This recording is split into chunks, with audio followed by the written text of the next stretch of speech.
Welcome to Abraham's Whiteboard on the history of Christmas, of the Christmas story with Dr. Paul Williams. We do Abraham's Whiteboard about once a month, although we will actually be skipping next month. That's in part because we're going to have a new class offered, and actually partially with Dr. Williams, on the Crusades and the Holocaust. So if you are interested in that, definitely look into it on our event page and sign up. We do this program to give a little bit of religious literacy about primarily Judaism, Christianity, and Islam, but also other religions and other topics as they pertain to the relationships between those three traditions. Tonight, Dr. Williams is going to guide us a little bit through the history of Christmas in some different ways, but I will allow him to introduce himself and kind of take it away. Okay, thank you very much, Jeremy. Thank you for the opportunity, and it's great to see a bunch of folks signed up and participating in this discussion. My name is Paul Williams. I'm the Chair of Religious Studies at UNO, but also a specialist in the history of Christianity, as well as African religions, and to some extent Islam. So I'm very interested in the work of Tri-Faith around issues of religious literacy. It's what we do professionally at the university, but also what the work that Jeremy and I do in collaboration together. I'm gonna give some introductory remarks and try to outline where we're going with the conversation this evening. I want to start by pointing out that, many people are fond of saying we should never discuss politics or religion because they're so loaded, and that's always, though both are very tricky subjects, I think in some ways they've gotten even trickier than they used to be, because they do reflect people's core values. It's easy for there to be misunderstandings, and misunderstandings can lead to issues, problems, conflicts even. And part of our objective is to figure out how to talk about religion and spirituality in a way that is constructive and that is dialogical. So although it is unavoidable to discuss religion and spirituality, I think it's important to discuss these things with civility. I value dialogue and mutuality and discourage diatribe and intellectual bullying, which does happen all too often with discussions in politics and in religion. So a few ground rules. This is a pretty common thing for us to discuss. Just some reference points that I'd like to suggest to you. One is common courtesy. I'll do my best to be respectful of everybody in this conversation. I think we should each try to be on our best behavior, polite, respectful, listen to each other's opinions. In addition, there are going to be points on which we might disagree. I may say things that you find difficult to hear, perhaps occasionally even offensive. And I don't mean to be offensive, but we need to recognize that we might reasonably differ about matters of interpretation in history, in religion, in discussions of spirituality.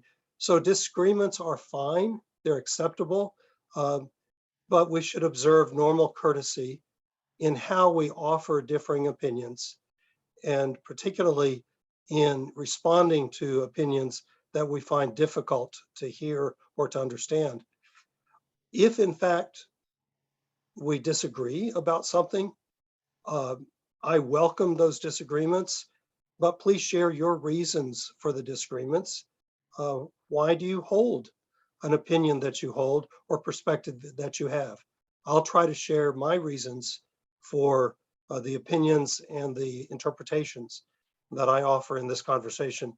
In other words, we should all be prepared to back up what we say instead of just making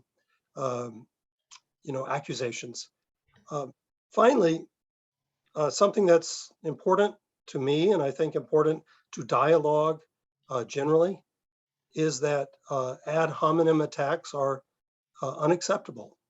And by ad hominem, we mean attacking a person rather than disagreeing in a civil way about their ideas or their beliefs. It's all too easy in discussions, like I said, of politics or religion, for the temperature to rise and people to focus on attacking the person rather than finding a civil way to disagree with their opinions. So I think just what we used to call common courtesy, which sadly is not as common as it once was, I think common courtesy should prevail in our conversation this evening and in all conversations through the course of our lives. A couple of notes on the difference between historical perspectives and faith perspectives. They're not necessarily radically different, but they are rooted in different ways. One is that in the study of history, we don't really have absolute certainty about anything. We have degrees of confidence based on evidence. So when we're interpreting documents from an historical perspective, like scriptural documents, or like traditions of churches or other religious communities, we may have degrees of confidence based on evidence, like documents and archaeology, literature, but we rarely have 100% certainty about anything. And so if I say something that you're troubled by, you can be sure that I'm not coming to this conversation with a 100% absolute certainty that I'm always right and anyone who disagrees with me is wrong. And I would hope by the same token, if you have questions, comments, differing opinions, you would kind of take that in mind, that certainty is something that is very difficult to come by. We all live with limits to our own knowledge, our own understanding, our own experience, our own education. And so being absolutely certain about anything is a little tricky. And that follows up on the comment earlier about evidence and reasoning. People may have faith in something and feel absolutely certain about it, regardless of whether there is or is not evidence for it. But when we're talking about matters of historical interpretation, we need to point to the evidence that we have and then use reason to reflect on the meaning of that evidence, how we interpret that evidence. So with some of these general comments in mind, I'd like to say that we're going to concentrate this evening really on 4 basic questions. When we first formulated this evening, we had 5. And the 5th one is a little more difficult for various reasons. Let me just walk through the 4 basic questions, and then I will say something about the 5th one. The first one, since we're talking about issues of Christmas and the Christmas story, first one is, well, when and where was Jesus of Nazareth born? That's a matter of faith, of course, but I'm going to approach this in this conversation as a matter of historical record and what the evidence shows. The second question is, why do most Christians, not all do, but why do most Christians celebrate the birthday of Jesus of Nazareth? And of course, the birthday of Jesus of Nazareth is commonly called Christmas. Third, how and where do most Christians, particularly today or in recent years, celebrate Christmas? I'm going to unpack these down the road through the course of this evening. And the fourth question is, what in the world does Santa Claus have to do with the birth of Jesus of Nazareth almost 2,000 years ago? Actually, slightly over 2,000 years ago. So we are going to bring Santa Claus into the conversation a little bit. Now, in the first two questions, they're more about history and about the documents, and I'll have a little more to say about that. The questions about when and where Jesus was born, why do most Christians celebrate the birthday of Jesus of Nazareth?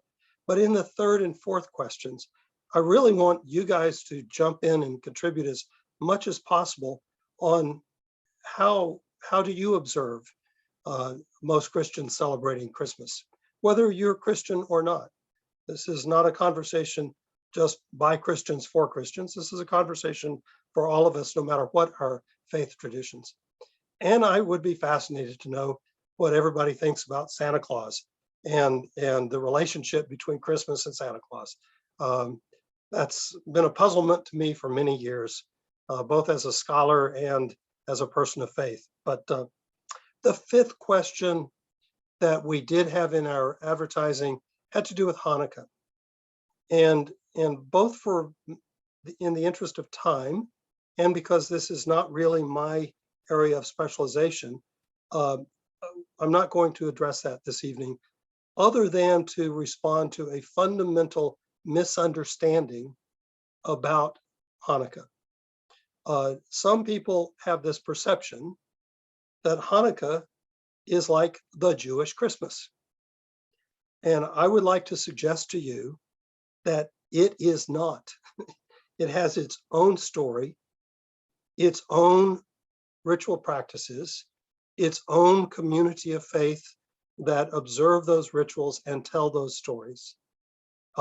And although it happens to coincide somewhat with Advent and Christmas, Hanukkah stands on its own as one of the festivals, one of the special observances within the Jewish tradition. So if you will forgive me, I'm going to bracket that question and not really address it this evening. So another thing about procedure and how we're going to move forward. After I make some initial observations about the first of these four questions, we're going to, well, I say we, but it's really going to be Ali Zimmermoss, who helps us out a huge amount with these programs. She's going to break us up into what we call breakout rooms. And I'm going to encourage you guys to share ideas, thoughts, responses to the questions with each other in those breakout rooms. There won't be much time, perhaps about 5 minutes, but we're doing this to encourage you to speak with each other, offering your own ideas and listening to others. I'd like to say that everyone on this Zoom call has something to learn, and everyone has something to teach. That includes me, that includes Jeremy and Ali, and that includes each one of you. So we want to encourage dialogue, not just between you guys and us, but amongst the participants. And the breakout rooms are for that purpose, to encourage that as much as possible. I do have some fairly strong credentials in the study of the New Testament and the history of Christianity, but I am not by any means the only source of knowledge or insight here. Everyone on this call has something to contribute, and we hope that you will contribute through the course of this next now about an hour and a quarter. So I'm going to go ahead and jump into some initial thoughts about the Christmas story. You know, there's a lot of popular perceptions about Christmas, and it could be that not everyone is familiar with the basic Christmas story or how it's celebrated. So I want to summarize a few things that may be old hat to some of you and maybe some new ideas or thoughts to others. I'm going to reference both the Christian scriptures, but also popular culture. And while I'm speaking, I want you to begin to think about what memories or experiences, if any, you have about Christmas. For some people, holidays and holy days evoke warm, fuzzy feelings, and for others, they're sources of stress, even sadness or depression. I don't want this to be a source of stress or sadness or depression for anybody, but I do want you to think about your memories, your knowledge, your experiences, whether it's out of your own faith tradition or simply by driving down the street and looking at what people have on their front lawns. You may see on front lawns Santa Claus, Frosty the Snowman, candy canes, reindeer, Netflix and Prime Video, which many of us have become very familiar with in the last year and a half, are featuring movies like It's a Wonderful Life with Jimmy Stewart, Dickens' story with Ebenezer Scrooge entitled A Christmas Carol, a more recent film entitled A Christmas Story, National Lampoon's Christmas Vacation with Chevy Chase and Beverly D'Angelo, Mickey's Christmas Carol. You can't get away from Disney on almost any storyline. Spotify and Pandora have lined up songs about Frosty and Rudolph and having Merry Christmases. So in a society that's predominantly Christian, it's really hard to avoid stumbling on these popular Christmas traditions at this time of year. In churches, Christians are starting to sing O Come, Emmanuel, and other Advent hymns. In addition to planning Christmas Eve and Christmas Day worship services, churches are also setting up, many are, nativity scenes, especially as we get close to Christmas Eve. So let's think about those nativity scenes as a summary of some of the more biblical foundations and somewhat less the popular culture foundations of Christmas. A typical nativity scene includes a man and a woman standing by a crib with a baby in a simple wooden shed strewn with straw. In the background and off to the side, there are often sheep and shepherds, perhaps a donkey, people, often children, dressed as angels, and generally a bright star on the peak of the shed. Sometimes we see three guys with robes and crowns holding gifts with a camel or two in the background. These living nativity scenes, which are very popular, have been very popular in recent decades, or their equivalents in people's homes as creches that have all those elements that people will put up on a mantelpiece or maybe on a credenza or something, summarize some of the basic features of the Christmas story that is known to most Christians. So we have Mary and Joseph with the baby Jesus, the shepherds who've come in from the hillsides at the behest of angels, the wise men or the magi coming from the east on camels, following a star, and according to the storyline, carrying precious gifts of gold, frankincense, and myrrh. These characters represent stories from two of the four Gospels in the Christian New Testament the Gospel of Matthew and the Gospel of Luke.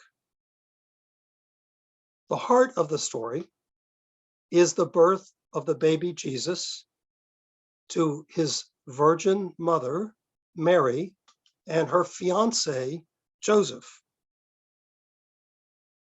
Born in humble circumstances, Jesus is surrounded by all of these characters of shepherds, magi, and angels.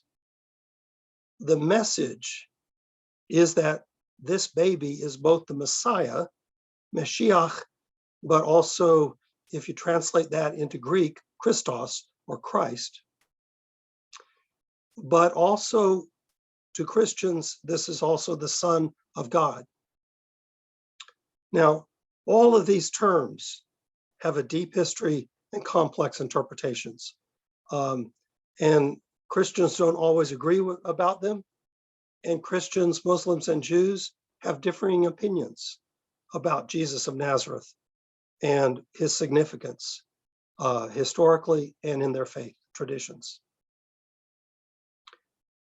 If Christmas is a celebration of the birth of Jesus of Nazareth, then the first fundamental question is when and where was he born?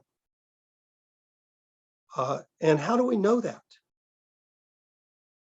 So I'd like to say a little bit now about the year in which Jesus was born and the location. First of all, what year, if you think about it, what year was Jesus born? Some people would say it was 0, right? Actually, there is no 0. So they would say, oh, it's 1 CE or 1 AD, which means Anno Domini, which means the year of our Lord.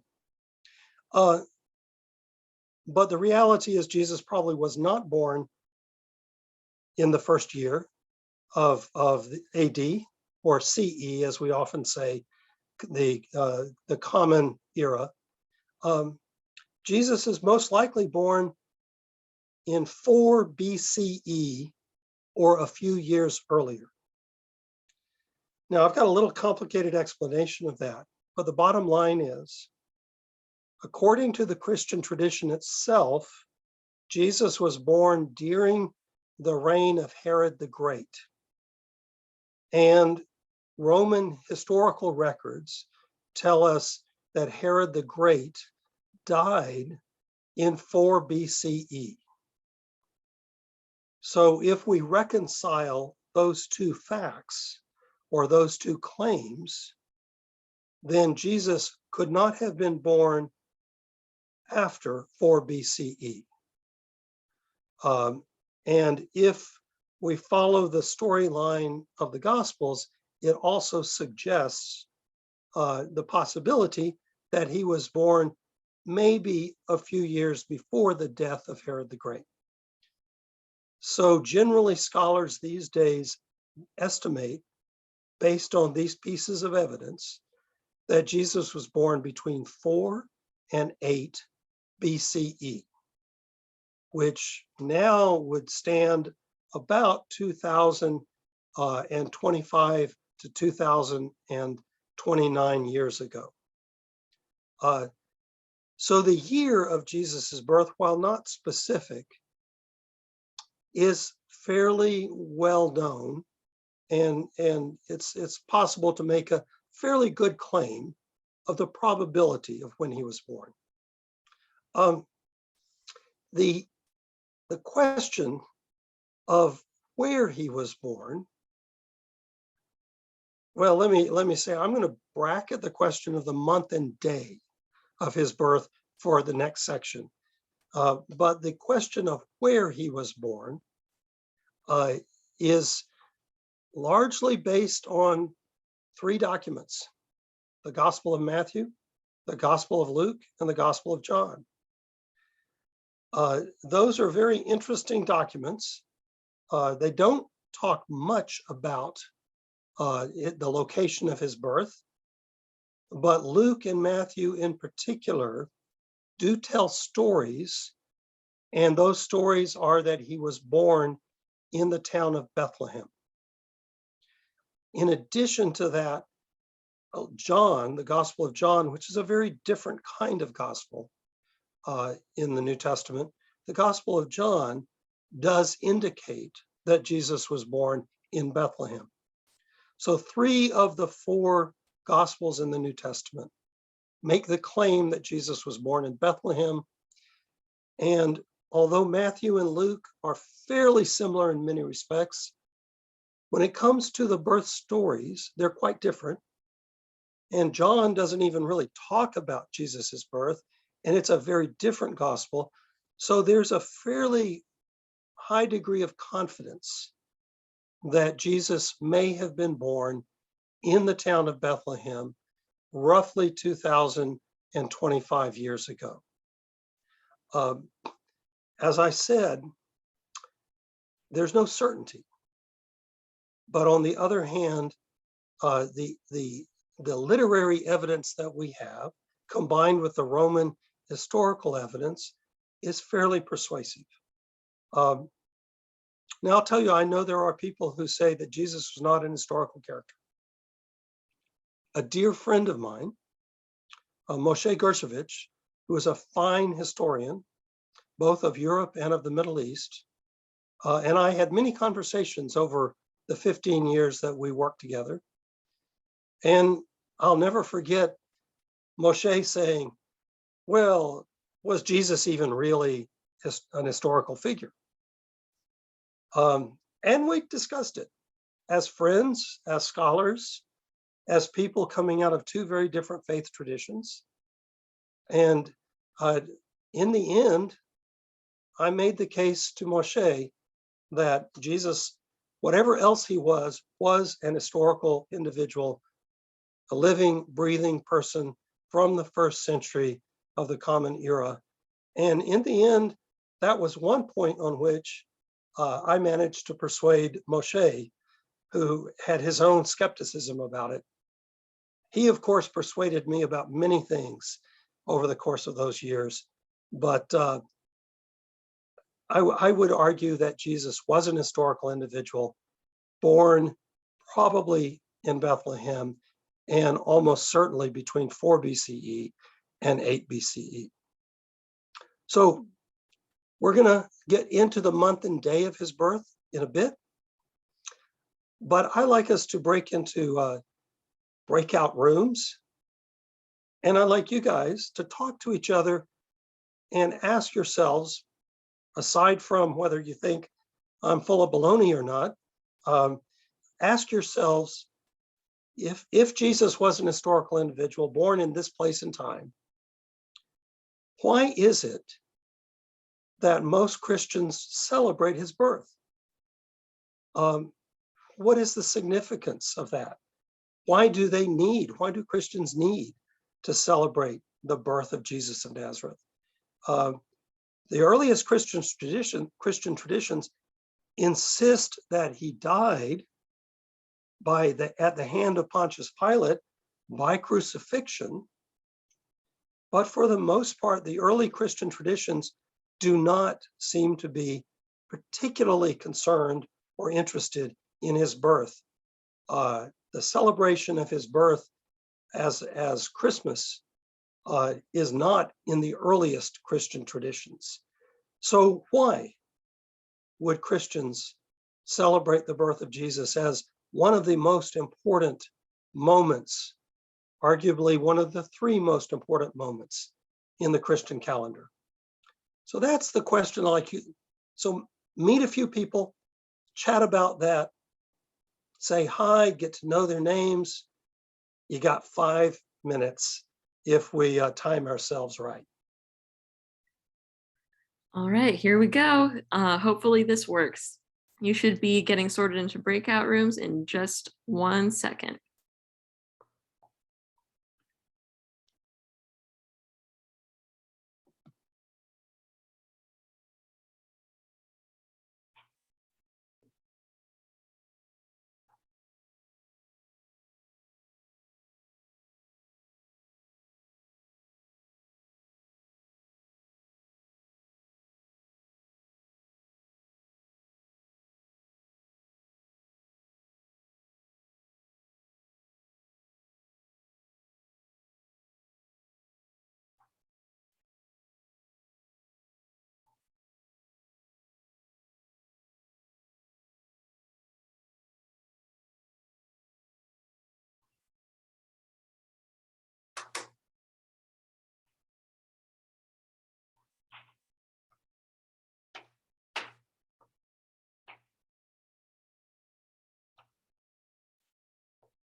Well, I hope you had a chance to chat a little bit. In the breakout room that I was in, I heard some very interesting comments, all of which suggest that you guys are seeing multiple layers to the question. The issue of winter celebrations around light, but also the intensity of the story of Easter and particularly the crucifixion being offset by the birth story, which of course is much more tender, much more heartwarming than the crucifixion itself. So I was hearing some very thoughtful and layered interpretations. I am curious, just to briefly, would anybody like to jump in and offer any thoughts based on their prior opinions or what they have heard just in the last few minutes? The question is, why do most Christians celebrate the birthday of Jesus, even though in the initial centuries they did not? I think that we like to see Jesus as a human being, and we have birthdays, and we celebrate them, and so to celebrate his birthday makes another very special day, and it makes him a human being with us. If I remember right, is that Connie? Yes. Yeah. Thank you. I think that is critical. Let me go ahead and kind of jump into some further thoughts about the historical context. I mentioned that the biblical sources, that is, we're talking about the first 4 books of the Christian New Testament. 2 of the 4 Gospels don't really talk about the birth of Jesus. That's John and Mark. Mark doesn't even mention the word Bethlehem. But Matthew and Luke do tell stories about the birth of Jesus. Interestingly, they don't tell the same stories. They tell quite different stories, in fact. Matthew is where you get the Magi coming from the east. You get in the story of Matthew's story, when they leave, they don't go talk to Herod because they know that Herod is up to no good. And then further, Matthew says that Joseph and Mary and Jesus had to flee down to Egypt. And that's where we get the story of what's called the slaughter of the innocents, where Herod the Great, in his fury at the thought that a king might replace him, decided to kill all the infants in Bethlehem. So that's Matthew's story. It has some strong elements to it, some very disturbing elements. On the other hand, Luke tells the story of the shepherds and the angels. And Luke also has a much warmer feeling about Mary's experience as a young mother and what she was going through.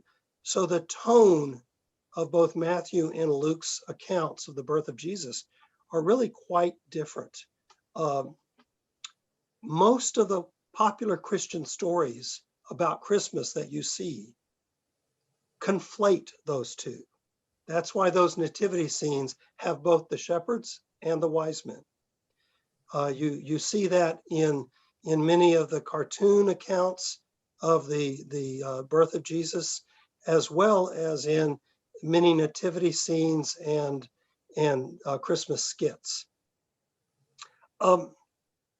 So it's important to remember that also for the Gospel of Mark, Jesus's birth was not significant, and that for at least 2 or 3 centuries after the birth of Jesus, there was no particular emphasis in Christian practice about there was no Christmas, as it were.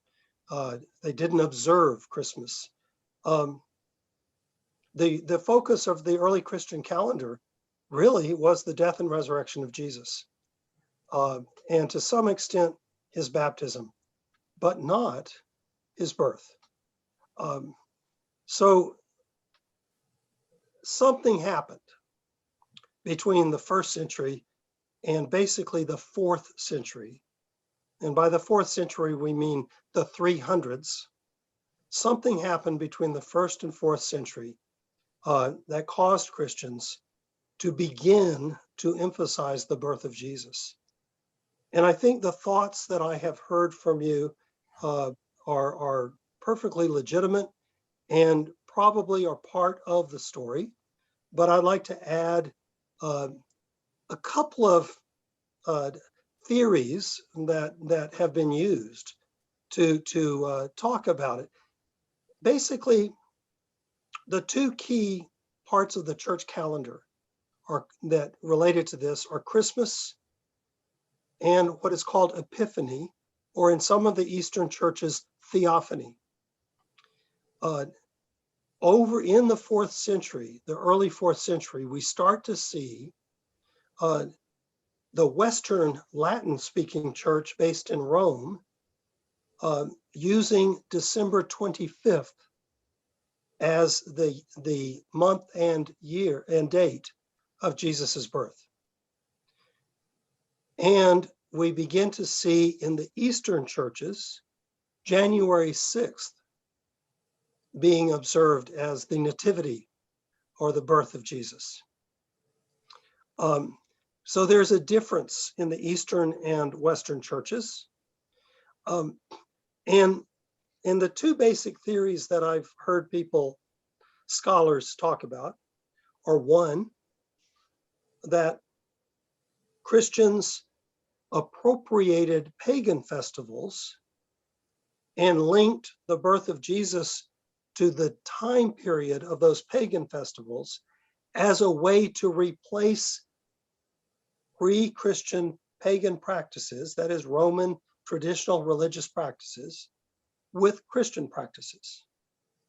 That's one theory, and it really kind of has to do with figuring out how to, in this case, the political relationship between the growing Christian community, the increasingly Christian political structure of the Roman Empire, on the one hand, and the large continuing traditional pagan practices of the Romans, the Greeks, and many of the other peoples in the Roman Empire. So that is one idea. And part of the details are that December 25th was the festival, and there's documentation in the 4th century for this, of what is called the Festival of Sol Invictus, the cult of the unconquered sun. That sun as in S-U-N, because the sun as a source of light and power to grow crops, but also for life itself, was the object of worship. And that was on December 25th. There was also a season in the Roman calendar called Saturnalia. And that's basically the week or a few weeks in December, where there was a tradition of merrymaking, but also of gift giving.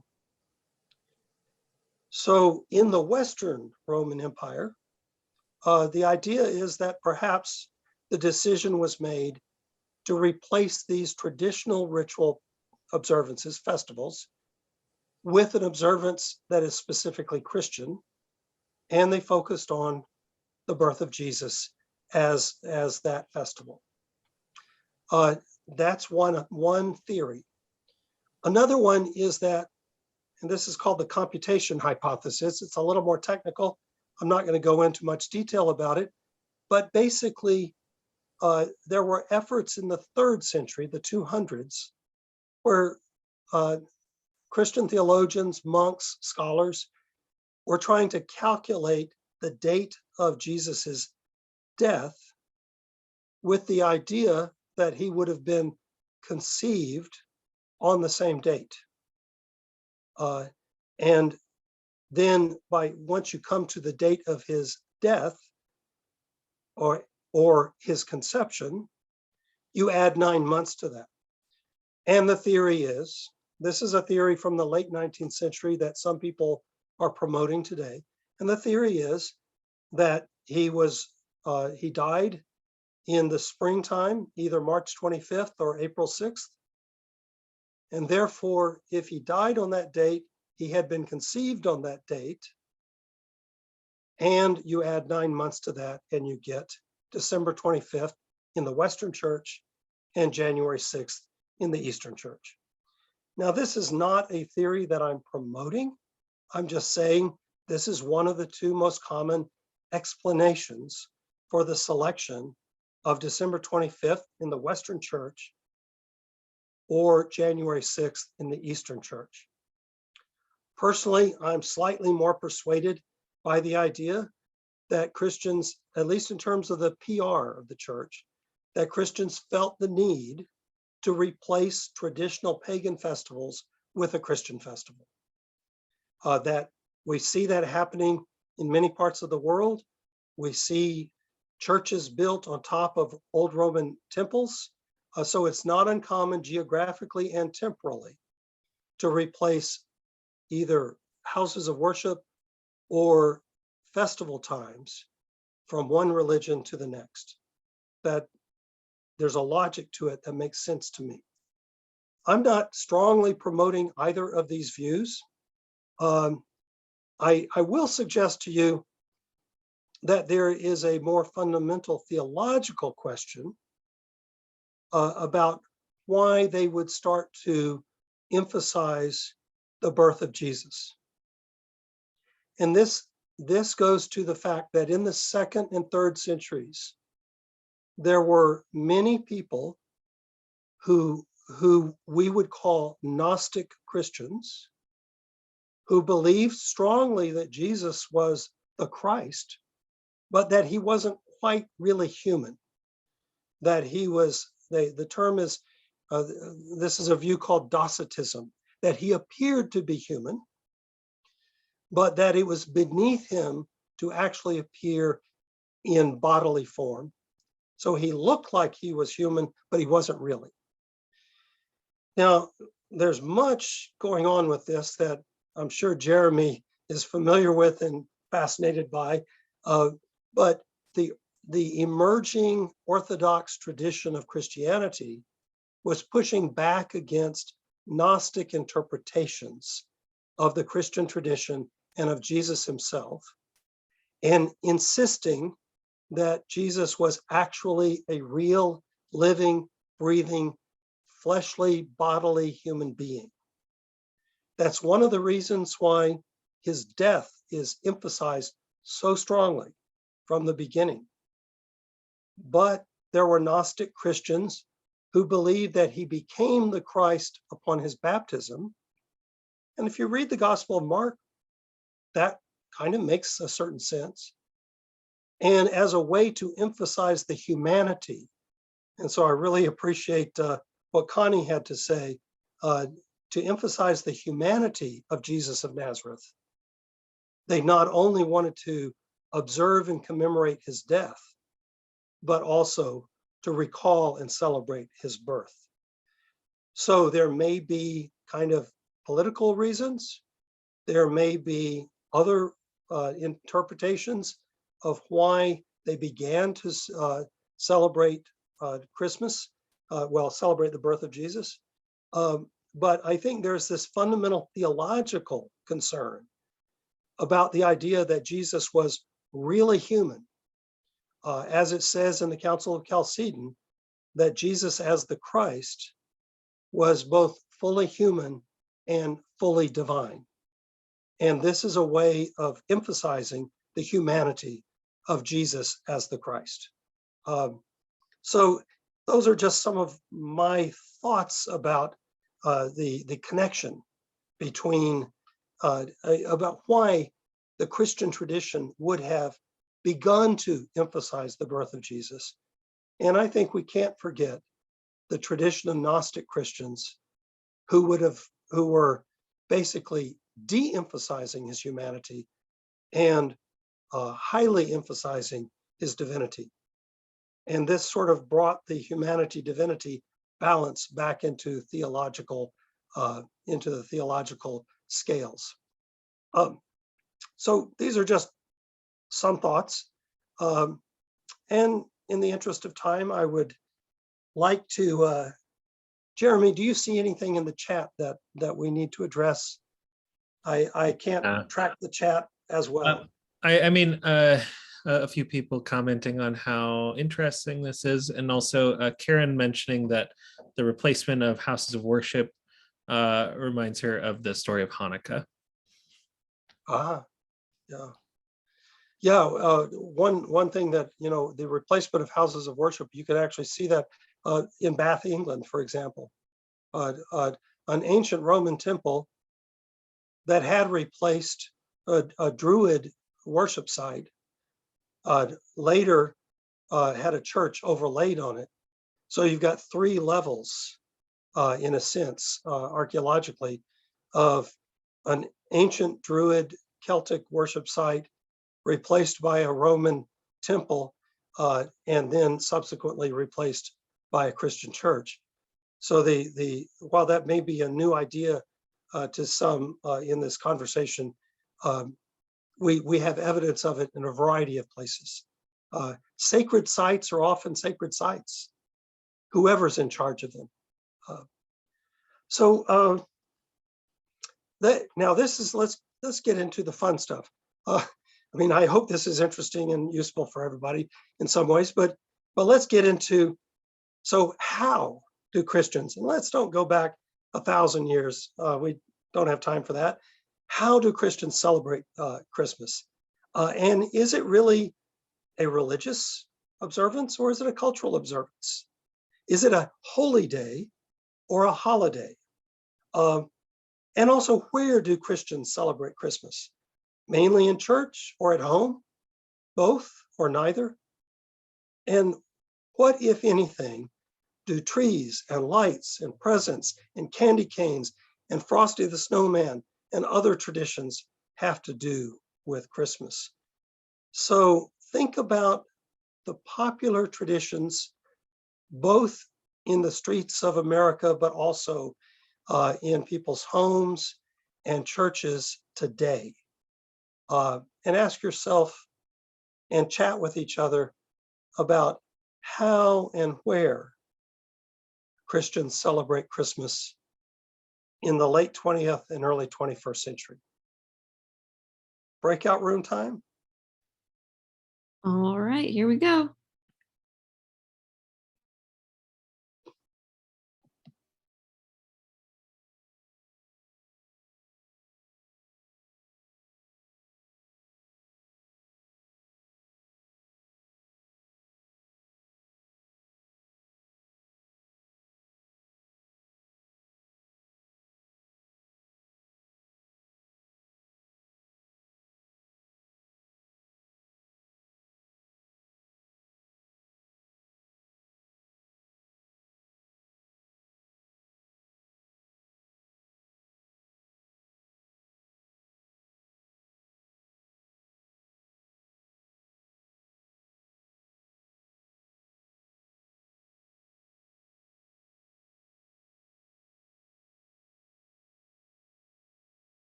It looks like we're back.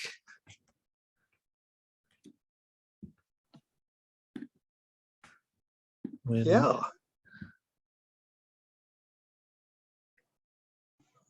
Well, I don't know about you guys, but I think we in room 2 We had again, a very lovely conversation. We just missed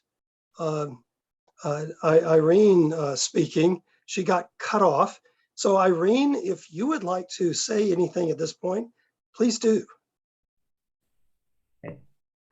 Oh, I'm Casey, and I'm a Korean, but I grew up in a country where it was in Malaysia, which is Muslim. So we kind of not really celebrated Christmas because we were not Christian then. But when it came to the United States, I became a Christian late in life, and I followed the tradition of gifting and gift giving and things like that. So most of the celebrated Christmas is more gift giving than going to church. But we do go to church now, and the Christmas Eve, and so we celebrate that way. Kamsahamnida. Thank you. So, is there anyone else who would like to offer any thoughts, comments, whether they're your own or just something you heard that you think would add to the question of how and where do most Christians celebrate Christmas? This is Nancy from Omaha. I have just an observation about Christmas, that whether someone is deeply religious or not, and they've experienced a significant loss, like a death, that everyone is concerned about that first Christmas and how hard that's going to be for them. There must be something in our culture that says Christmas is pretty important. And when we all recognize and say, this is going to be hard for this person. This is their first Christmas without this loved one. Yeah, in our breakout room, a couple of different people mentioned how important family was to Christmas. That it wasn't just about going to church, although it is for many Christians. Christmas Eve candlelight services, the scriptures and carols type services, and also Christmas Day services. But at the same time, I think for many people, it's the like Thanksgiving, it's the gathering of family to celebrate together. And if there's someone missing at the table, that's felt more deeply in those special times of family gathering. Which, that's one of the issues that we often hear at this time of year, that people who've lost a loved one over the course of the previous year often find it very painful because they notice more clearly. You can't miss the fact that there's an empty seat at the table. It's a family time, and it's all about love and being a family. And what could be more Christ-like than that love that we share at the holidays? Yeah. When you first asked the question, I thought, I never, ever thought about when Christ's birthday was. And when we started, it just always was. And so there was no need to ask any questions. Yeah, that since I grew up in a Western church, that is in this case a Protestant church, Christmas was always December 25th. I didn't think much about it until I became a professional historian and started asking these kinds of questions. But the fact is, not all Christians celebrate Christmas on December 25th.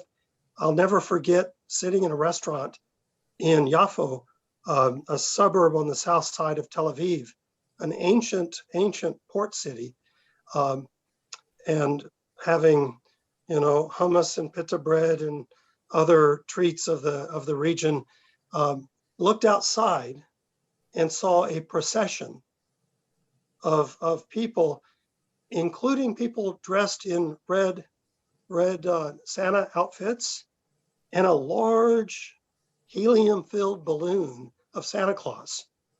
It was very counterintuitive because Yaffo is a predominantly Arabic-speaking area, and I was just thinking Muslim, but there's also Arabic-speaking Christians, and these were Eastern Christians who were celebrating Christmas on January 6th.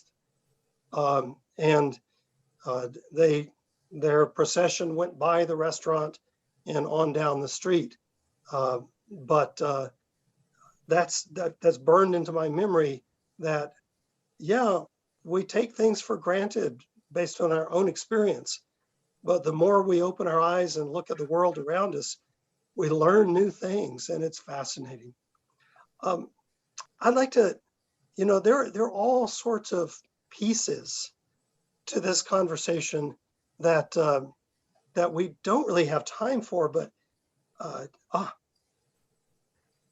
I'm seeing something in the chat. Karen's Jeremy, talks. share that with us. Karen, would you like to mention it? Yes. Early 1990s, I spent about 6 months in Odessa, Ukraine, which included Christmas. And at the time, they celebrated on January 6th predominantly because of the Russian Orthodox calendar that they had all grown up with. But they were starting to pay attention to December 25th because of the Western missionaries that were coming into the area and spreading a Protestant view of Christianity. So, and there's tension on both, Bible translations and all that. But it was interesting seeing the difference between their traditions and what was normal in Western Protestant churches. Oh, thank you for sharing that. That's a wonderful reminder that whatever the theological convictions or the scriptural roots of festivals like Christmas, these things develop and change over time, depending on changing circumstances, encountering new cultures. We heard a wonderful example of an American couple visiting Colombia and encountering a different kind of devotion than they had thought about before. We've got all these other traditions that we can't really unpack, but Christmas trees that are rooted in pre-Christian Germanic traditions. The various kinds of somewhat, orgiastic celebrations of special foods and eating too much and drinking too much, and which are associated with many midwinter holidays, like New Year's Eve, which is rooted in ancient religious conceptions of the universe. One of the most important that I can't not mention is the role of candles and lights. Whether it's candles, in fact, used to be on Christmas trees. Now we have strings of lights because it's a little dangerous, but candlelight services. The presence of divinity has always been signified by light. Even in the Buddhist tradition, which doesn't observe deities, but images of the Buddhas and the Bodhisattvas often have halos, signifying their special status. And for monotheists like Muslims, Christians, and Jews, light is often used as a way to represent the glory of God. So there's that theological dimension to light, as well as these deeper cosmological dimensions of light. That is, there's so many midwinter festivals not too far from the winter solstice that are really designed historically by different religious traditions, not just monotheistic, to encourage the return of the light, the strengthening of the sun, in order to warm the land, and encourage the growth of not just plants generally, but of the crops. And so light is a critical aspect of the Christmas tradition as well. It's not simply a light festival, but it has that quality, that element. This is one place where Hanukkah also has that quality or that element, even though it has its own independent origin. Well, I'd like to move us to one final breakout room. And this goes to the question of who is or who was Santa Claus, if anybody, and what does he have to do with Jesus or Christianity or Christmas? So let's take 5 more minutes for breakout time and chat about Santa Claus. Whatever you think about him, whatever you know about him, or where you think Santa Claus came from. And we're going to close our evening together with a little chat about that.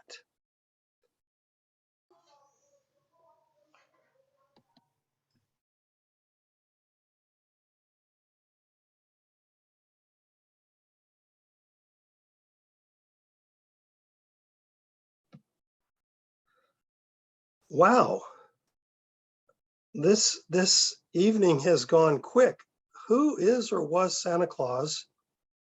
And what, if anything, does Santa Claus have to do with Jesus, Christianity, or Christmas?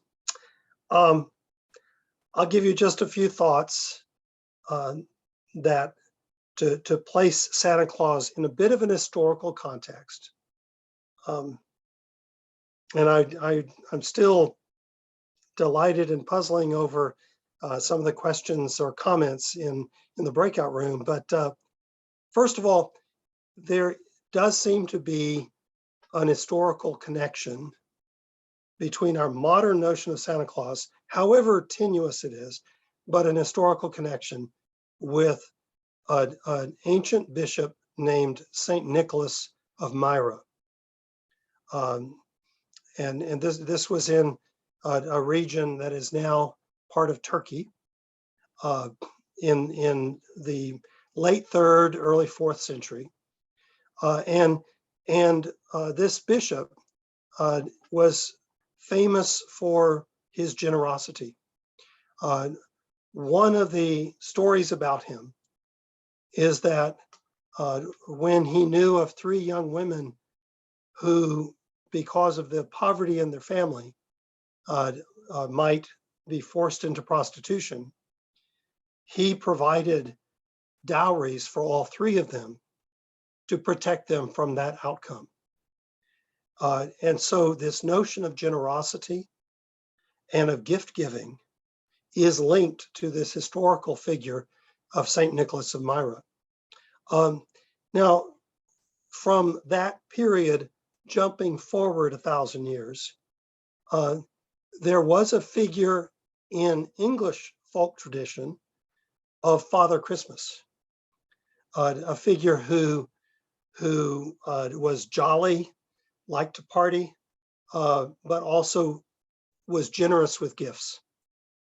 And so there were British folk traditions associated with a figure that's not exactly the same as St. Nicholas, but some connections.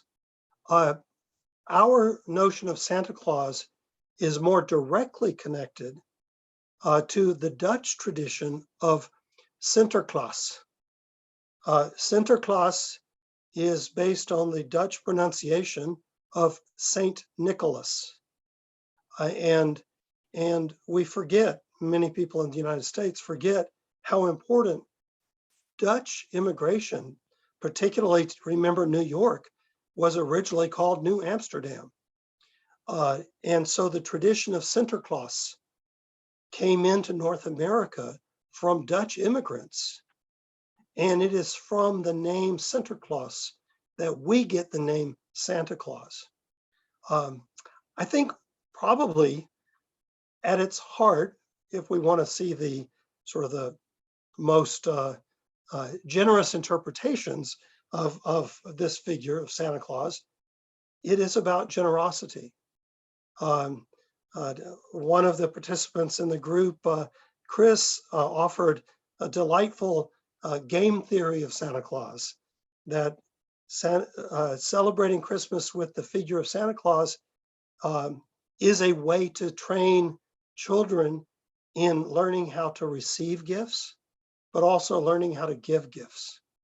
You know, that as an interpretation, I thought was both developmentally appropriate, but also delightful in its connection with this theme of generosity, of being, as the Christian tradition, when discussing issues of love, the idea of the other regarding love, that there are forms of love where we seek to satisfy our own needs, eros, erotic love, but then there are forms of love where we try to seek to satisfy other people's needs, like agape love.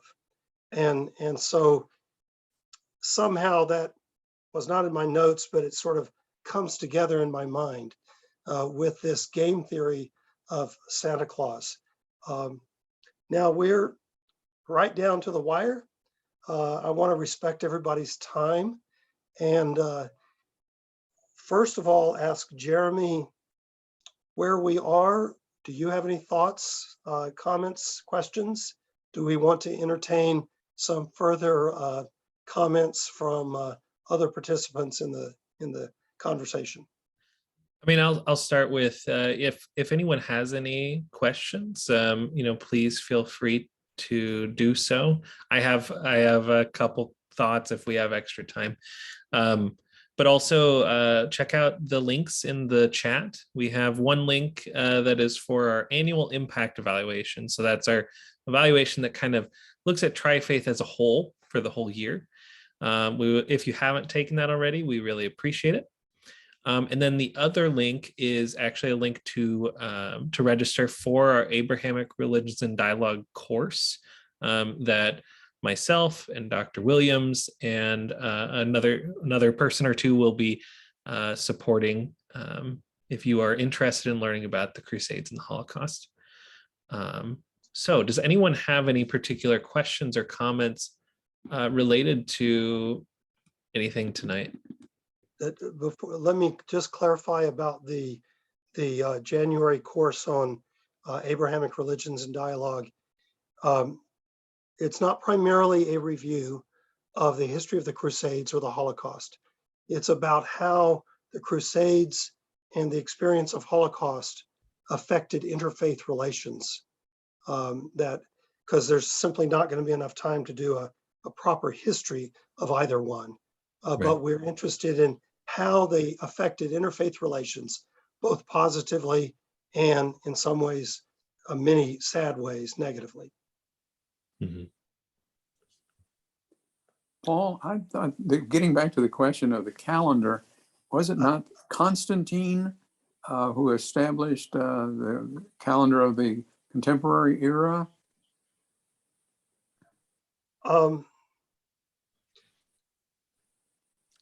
Julian and then Gregory, right? Yeah, the Julian calendar was part of the Roman Empire. The distinction between AD and BC was actually developed by a monk named Eviduus, I believe was his name, after the date of Constantine. But I'm sure that as the Roman emperor,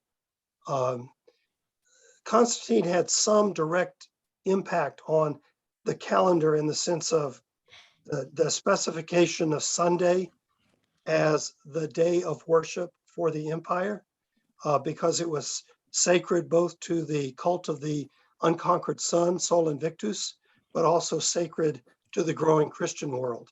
So there are elements of the calendar that no doubt Constantine participated in developing.